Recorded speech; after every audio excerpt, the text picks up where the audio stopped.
నమస్కారం, మీరు చూస్తున్నారు హెచ్ఎన్9 టీవీ.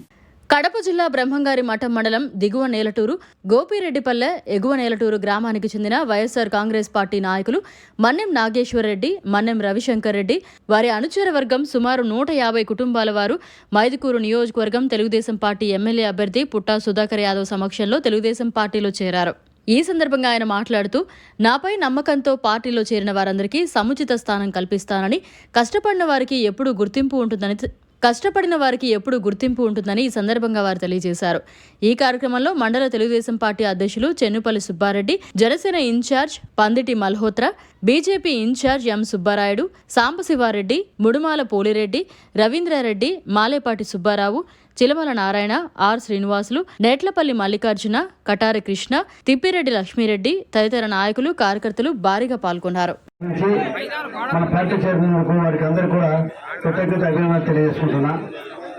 ఈ కార్యక్రమం వచ్చినటువంటి మన పార్టీ కార్యకర్తలకు, వేదికపై ఉన్నటువంటి జనసేన మన నియోజకవర్గ ఇన్ఛార్జి మల్హోత్రా గారికి, బీజేపీ ఇన్ఛార్జి సుబ్బారెడ్డి గారికి, ఇంకా వేదికపై ఉన్నటువంటి పెద్దలకు, పాత్రికేయులకు అందరికీ నమస్కారం. ఈరోజు మన మఠం మండలంలో నాగేశ్వరరెడ్డి, అదే రకంగా రవిశంకర్ రెడ్డి వీరిని కోఆర్డినేట్ చేసి మన మండల ఇన్ఛార్జి సుబ్బారెడ్డి గారు, అదే పోలరెడ్డి గారు అందరు కలిసిమెలిసి ఈరోజు ఐక్యతగా మన పార్టీని బలోపేతం చేసేందుకు వారందరూ కలిసిమెలిసి ఉన్నందుకు వారికి అందరూ కూడా ధన్యవాదాలు తెలియజేసుకుంటున్నా.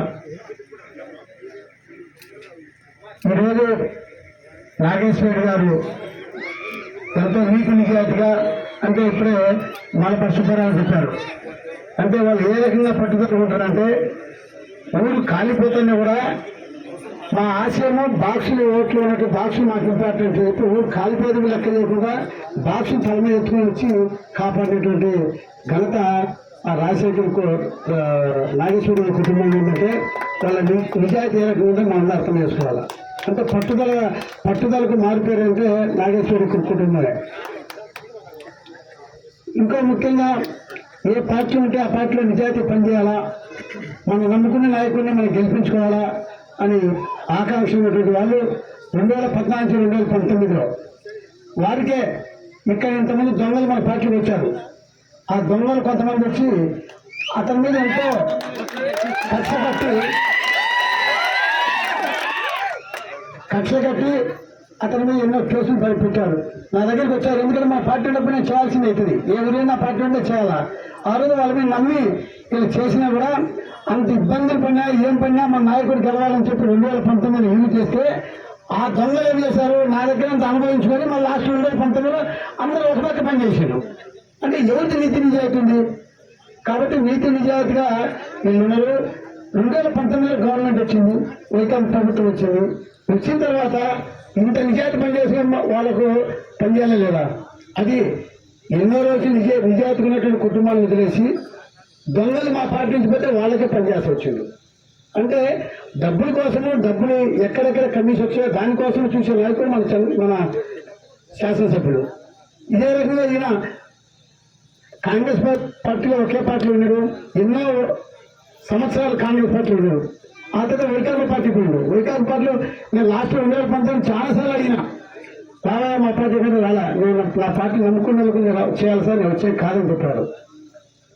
ఈరోజు ఆ పార్టీ అంతా అన్యాయం జరిగింది, నాకు ద్రోహం చేసిండు, ఖచ్చితంగా ఈ వైకాపా పార్టీ మళ్ళా ప్రభుత్వం వస్తే మన రాష్ట్రం నాశనం అయిపోతుంది, మన నియోజకవర్గం నాశనం అయిపోతుందని చెప్పేసి పట్టుదలగా నేను తెలుగుదేశం పార్టీకి వస్తానని చెప్పి నాతో మాట్లాడి వారు మనస్ఫూర్తిగా వచ్చి మా పంచాయతీని ఈ మండలంలో నాకు ఎక్కడెక్కడ బంధుత్వం ఉందో అందరినీ కలుపుకొని పార్టీని మెజార్టీ తీసుకొస్తానని చెప్పేందుకు వారు కూడా ధన్యవాదాలు తెలియజేసుకుంటున్నారు. ఇంకా మన మండలం ఉంది. మన మండలం ఎట్టుందంటే ఇది మధ్య ఆలోచిస్తూ వచ్చా చాలా బాధాకరంగా ఉంది. కొంతమంది నాయకులు ఏం చేశారంటే అక్కడొకరిని పెట్టుకొని ఆ రాజకీయం లాస్ట్ ఎలక్షన్ రోజు ఆ రోజు బాగా మందు ప్లస్ బిర్యానీ ప్యాకెట్ చూపించి ఆ రోజు లేనిపోయిన ఆశలు చూపించి ఆ ఒక్కరోజు ఓట్లు వేయించుకుంటారు, మళ్ళీ పత్తి ఉండరు. వాళ్ళకి అభివృద్ధి అవసరంగా 2014 నా దగ్గరికి వచ్చారు. ఎంత చిక్కని మాటలు చెప్పారంటే, ఎంత నీతి నిజాయితీ మాటలు చెప్పారో నేను అసలు ఊహించలేకపోయినా. ఇంత మటుకు నాయకులు ఎక్కడ మళ్ళీ మోసం చేస్తారా అనుకున్నా. వచ్చిండ్రు, బ్రహ్మాండంగా మన దగ్గర మోసం చేశారు. 2016 సంవత్సరము తెలుగుదేశం గవర్నమెంట్, మేము వైసీపీలో ఉన్నాం. మండలంలో ఉన్న తోపు లీడర్లు అందరూ సుధాకర్ అన్న కాడికి పోయినరు. ఒక జెడ్పీటీసీ అందరూ పోయినరు, అది సంపాదించుకోవడం. మళ్ళీ పరిగెత్తా ఇట్లా ఇక్కడికి వచ్చిండ్రు ఎలక్షన్ టైంకల్లా సిగ్గు లేకుండా. మేము ఒక్కరమే మండలంలో, మేము ఒక్కరమే ధైర్యంగా ఎదుర్కొన్నాము. అధికారాన్ని ఎదుర్కొని ఒక పార్టీ కోసం, నమ్మిన పార్టీ కోసం, జగనన్న కోసం కష్టపడి నిలబడినాం. అయితే ఏం జరిగింది, మళ్ళీ ఇటు వచ్చిన అందరూ ఎలక్షన్ అప్పుడు ఈయన సుధాకర్ నన్ను మోసం చేసి పరిగెత్తా వచ్చిన అందరూ వైసీపీకి, పరిగెత్తా వచ్చిన అంతా వైసీపీకి వచ్చి రఘురావుడికి గెలిచిన. మేమైతే పార్టీ మారలే, ఉన్నీళ్ళబ్బా మనం జగనన్న మీద అభిమానంతో ఉండే వాళ్ళం, పార్టీ మారవెందుకు అనుకున్నాం. ఇంకా గవర్నమెంట్ వచ్చినాక ఇలా కథలు చూస్తే అంతా వాళ్ళే, తెలుగుదేశం వచ్చిన వాళ్ళకే పదవులు, అధికారము అంతా వాళ్ళకే పాపం. వైసీపీ వచ్చిన వాళ్ళు ఏమంటే ఈ రఘురామరెడ్డికి జగనన్న మనుషులు అంటే పడదంట. ఏమన్నంటే ఒక పక్క తిరగాలంటే ఒక పక్క జగనన్న. వాళ్ళు కాదు, నాకు మీరు వాళ్ళకైనా మీ పనులు చేపించుకోమంటాడు సిగ్గు లేకుండా. ఇంత అవినీతి పోడు ఎమ్మెల్యే రఘురామరెడ్డి. ఆ రోజు లంచం అడిగేవాడు లేడు, ఎవరు కూడా లంచం తీసుకోవాలంటే భయపడతాడు.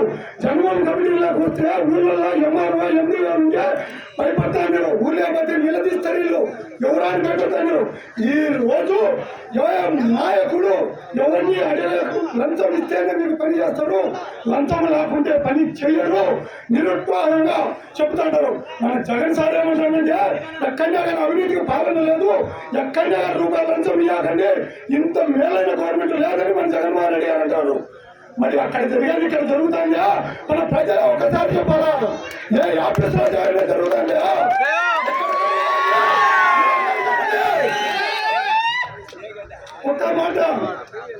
ఒక మాట ఏమైనా అందరూ, నేను ఒకసారి మండలంలోనే రఘురామరెడ్డి సార్ గారిని అడిగా, అయ్యా నీకు నచ్చకుంటే పార్టీ మారు అన్నాడు. అయ్యా నువ్వు వచ్చింది తెలుగుదేశం గవర్నమెంట్ లో చూచావు, నేను జగన్ గవర్నమెంట్ లో జగన్ రక్తం పూసుకొని పుట్టినానయ్యా నేను. అటువంటి నన్ను పొమ్మంటాడు, ఈ పార్టీ నాశనం చేయకుండా నువ్వు దాటుకుంటే బాగుంటుందయ్యా అని అడిగా. ఇక్కడ ఉండే విలేకరులు కూడా కొందరికి తెలుసునే మాట్లాడింది.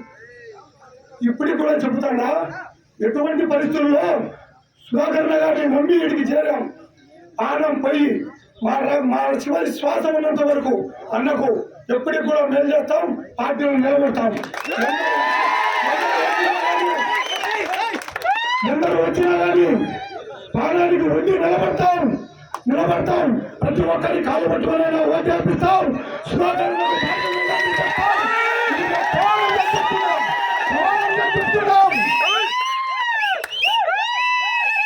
తర్వాత మనము ఎవరిది వాళ్ళు జరిగేది ఒకరికొకరు ఇబ్బంది రాకుండా, ఎవరికి సమస్యలు రాకుండా చూసుకునే బాధ్యత సుధాకర్ గారు తీసుకుంటారు. కాబట్టి మీరు ఎవరైనా సరే వాడు వచ్చే నేను ఉండను, వీడు వచ్చే నేను ఉండడు, వాడికి ఉండేది ఇన్ని ఓట్లని తెలుగుదేశం కార్యకర్తలు అనే భావన అనేది రాకుండా ఉండాలని చేతులెత్తండి. మీరు ఎప్పటికైనా మనం గెలిచితేనే తెలుగుదేశం కార్యకర్తలు కానీ వైసీపీ కార్యకర్తలు కానీ బాగుపడతాం, మనకు వచ్చి మనతో వచ్చేవాళ్ళు. అందుకు కాబట్టి కొత్తగా వచ్చేవాళ్ళు, పాతగా చేసుకునే వాళ్ళు ఒక అడుగు ఎదికేసి వాళ్ళు ఒక అడుగు ముందుకు ఇచ్చి మనకు ప్రతి బూత్ లో ఓట్లు తేవాలి. ప్రతి బూత్ లో 100 నుంచి 150 ఓట్లు తెచ్చే 2500 నుంచి 3000 ఓట్లు తెచ్చే మనం మెజార్టీలో వస్తాం. ఇప్పుడుండే యోచనలో గవర్నమెంట్ వ్యతిరేకత, నాయకుల వ్యతిరేకత, దీన్ని బట్టి మన ప్రతి గ్రామంలో ఓట్లు పెరిగే అవకాశం ఉంది.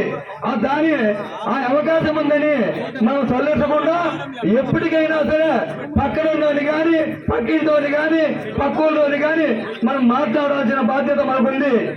మన పక్క ఊరిలో నుంచి మన ఊరికి వచ్చి వాళ్ళు మాట్లాడుతూ ఉంటూ వాటి కార్యకర్త కాదని మంచిది కాదు. ఆ సమస్యలు ఉంటే సుధాకర్ దృష్టి తీసుకుపోయి మన నాయకుల దృష్టి తీసుకొచ్చి ఆ ఊళ్ళో వాళ్ళ సమస్యలు రాకుండా చేసే బాధ్యత సుధాకర్ గారు తీసుకుంటారు. కాబట్టి ఏ ఊళ్ళో ఇచ్చే గ్యారంటీ వాళ్ళ మనస్ఫూర్తిగా అందరికీ సుధాకర్ చూస్తాడు. ఇంతవరకు జరిగింది ఒక రకము, ఇప్పుడు జరగబోయేది ఒక రకము. ఖచ్చితంగా మనం గెలిచితే ఏం చూసుకోవచ్చు. గెలిచిన తర్వాత యాళ్ళు తుమ్మ చెట్ల కింద ఉండి వాడు పలుకుపోతాడు, వాడు శ్రేణి అంటే జరగదు. తుమ్మ చెట్టు కొండేవాడు ఓటు తేవాలా, మిగతా ఉండేవాడు ఓటు తేవాలా. ఓటు అనేది ఆనిముత్యం లాంటిది. మనం ఖచ్చితంగా వచ్చి ఆ ఓటు వేస్తేనే మనకి.